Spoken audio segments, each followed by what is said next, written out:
de Châteauguay-Lacolle. Merci, Madame la Présidente. Donc, c'est un grand jour pour mes commettants. Aujourd'hui marque une étape importante dans la première démarche que j'ai entreprise à la suite de mon élection, soit de changer au nom de mes concitoyens le nom de notre circonscription de Châteauguay-Lacolle pour celui de Châteauguay-les-Jardins de Napierville. La raison motivant cette initiative est que le nom de Châteauguay-Lacolle est inexact, Madame la Présidente. Si vous consultez la carte géographique de ma circonscription, que je n'ai pas le droit de vous montrer, mais s'il vous plaît, faites-le, Madame la Présidente, vous allez remarquer que la municipalité de Lacolle est en fait située dans la circonscription voisine, celle de mon honorable collègue de Saint-Jean. C'est en effet plutôt la municipalité de Saint-Bernard-de-Lacolle qui est située sur notre territoire, une municipalité qui a sa propre histoire, ses propres institutions et sa propre raison d'être. Avant même mon entrée en fonction, les résidents de Saint-Bernard-de-Lacolle m'ont communiqué cette préoccupation et je me suis engagée à faire les démarches nécessaires pour y remédier. C'est dans cet esprit, Madame la Présidente, que j'ai l'honneur de me lever aujourd'hui dans cette Chambre. Et comme il ne suffisait pas que le nom Lacolle soit utilisé à tort pour désigner Saint-Bernard-de-Lacolle, qui n'est pas du tout la même chose, nous avons remarqué à plusieurs reprises au cours des 2 dernières années que le nom Châteauguay-Lacolle porte à confusion chez les commettants des 2 circonscriptions et qu'il est à l'origine des erreurs de compréhension chez certains intervenants. Les noms Saint-Bernard-de-Lacolle et Lacolle sont souvent assimilés par différents acteurs. Par exemple, les représentants des médias nationaux, principalement car la douane dite de Lacolle se trouve sur l'autoroute 15, le principal axe routier entre Montréal et New York, et le point de passage vers les États-Unis le plus achalandé au Québec, est situé dans les limites de Saint-Bernard-de-Lacolle et non de Lacolle. Vous n'êtes pas sans savoir, Madame la Présidente, que la situation qui est à court depuis quelques mois à la douane de Lacolle, je parle ici bien entendu de l'afflux des demandeurs d'asile provenant des États-Unis, a contribué à maintenir cette mauvaise appellation. Bonne nouvelle toutefois, les parties prenantes ont quand même, pour la plupart, corrigé le tir au fil des derniers mois. Comme je le disais, Madame la Présidente, bon nombre des citoyens m'ont exprimé leur insatisfaction face au nom Châteauguay-Lacolle pour les raisons que je viens d'évoquer, mais aussi parce qu'il atteint la fierté que les résidents de Saint-Bernard-de-Lacolle ont pour leur municipalité et qu'il nuit à leur sentiment d'appartenance.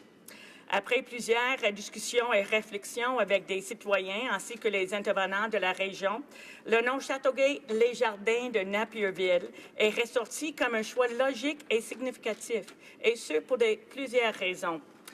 Numéro 1, les Jardins de Napierville est le nom d'un MRC qui regroupe 9 de nos 15 municipalités.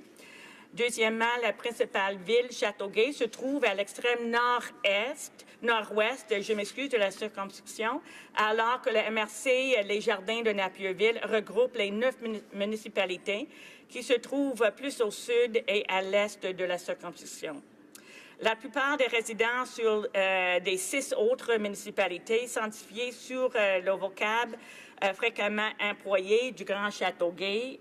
Ainsi, Madame le Président, tous les commettants pourraient se reconnaître dans le nom Châteauguay, les Jardins de Napierville. Autrement dit, les gens se retrouvent, ils font une identification avec le nom Châteauguay pour les gens autour de Châteauguay et les Jardins de Napierville pour les gens dans la région.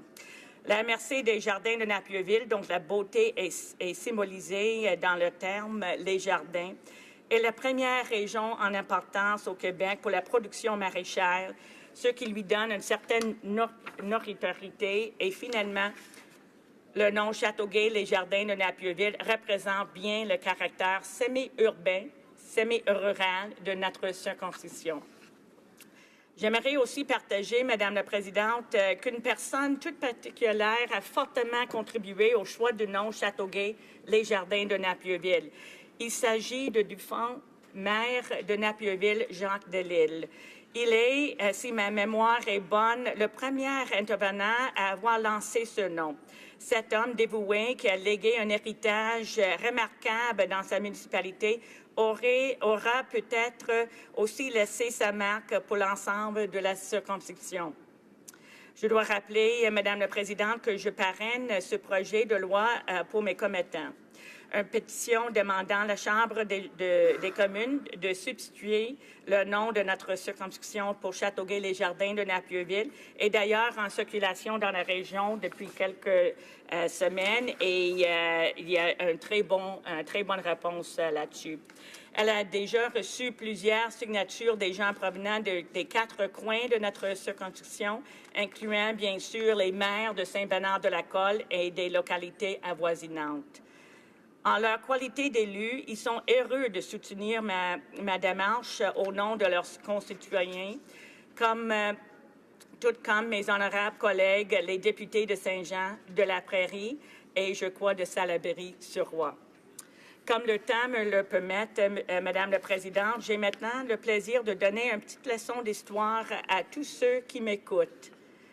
Tel que consigné dans mon projet de loi, la circonscription de Châteauguay-la-Colle a été créée en 2013 à la suite d'un redécoupage électoral qui est entré en vigueur lors de la dissolution de la 41e législature en 2015.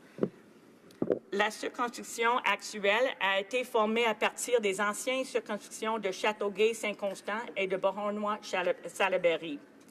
Il semble, Madame la Présidente, qu'une erreur a été commise à la Commission de délimitation des circonscriptions de Québec lors du choix du nom de la nouvelle circonscription. Le fait que la Colle était déjà située dans la circonscription de Saint-Jean lors d'un redécoupage précédent a probablement passé sous le radar. On ne sait pas qu'est-ce qui est arrivé, mais on peut imaginer. Après avoir effectué une recherche et avoir discuté avec le maire de Saint-Bernard-de-la-Colle, j'ai ici une hypothèse qui pourrait expliquer la confusion entre les appellations de Saint-Bernard-de-la-Colle et la Colle. Je vais prendre juste un gorgée de l'eau. Merci beaucoup. Saint-Bernard-de-la-Colle est une municipalité de paroisse fondée en 1855 en l'honneur de Bernard-Claude Panin, 12e archevêque de Québec. En ce qui concerne le qualificatif de la Colle, il provient de l'ancienne seigneurie auquel ce territoire était rattaché. On dénombre aujourd'hui à Saint-Bernard-de-la-Colle environ 1500 habitants. Quant à la Colle, elle est une municipalité de village fondée en 1920. Elle a été officiellement constituée en 2001. Elle compte maintenant près de 2800 habitants. Saint-Bernard-de-la-Colle a donc été fondée bien avant la Colle, mais au cours des dernières décennies, elle s'est développée plus lentement. Elle a été dépassée par sa voisine en termes de population. C'est en ce sens qu'on peut affirmer que la municipalité de la Colle est plus connue. Maintenant que nous comprenons mieux l'histoire de notre région, permettez-moi de décrire la façon dont les changements de nom sont réalisés, les critères que doivent respecter tous les changements de nom proposés, y compris celui de mon projet de loi C-377. Tout d'abord, compte tenu de la pratique liée à l'examen des limites des circonscriptions électorales tous les 10 ans après un recensement national, Élections Canada donne aux 10 commissions d'examen provincial des limites des circonscriptions électorales des lignes directrices sur les noms des circonscriptions et les pratiques exemplaires. Élections Canada va mettre en vigueur tous les changements de nom adoptés par le Parlement, mais il y a tout de même des enjeux pratiques et techniques. Par exemple, les noms de circonscription sont limités à 50 caractères ou moins pour tenir compte des cartes, par exemple. Je souligne, Madame la Présidente, que le nom proposé par le projet de loi Châteauguay, les Jardins de Napierville, compte 38 caractères, y compris les traits d'union et les espaces. Je crois comprendre que tout changement au nom des districts électoraux nécessite une sanction royale, et ce, avant janvier 2019, pour que cela puisse entrer en vigueur avant les prochaines élections fédérales. Selon les échéanciers législatifs de notre Parlement, j'ai bon espoir que le projet de loi C-377 soit adopté rapidement. Les noms choisis pour les circonscriptions doivent refléter le caractère du Canada et être clairs et sans ambiguïté. Je pense que ce critère est respecté dans mon projet de loi puisque les noms réfèrent à une municipalité et à une MRC dans la région. Troisièmement, il faut également faire une distinction dans l'orthographe des noms entre les tirets et les traits d'union. Les tirets sont utilisés pour... ou plutôt les traits d'union sont utilisés dans les noms géographiques alors que les tirets sont utilisés pour unir deux noms géographiques ou plus. Donc, cette convention est respectée puisqu'il s'agit d'un tiret qui sépare Châteauguay et les Jardins de Napierville et les traits d'union sont conservés dans les Jardins de Napierville.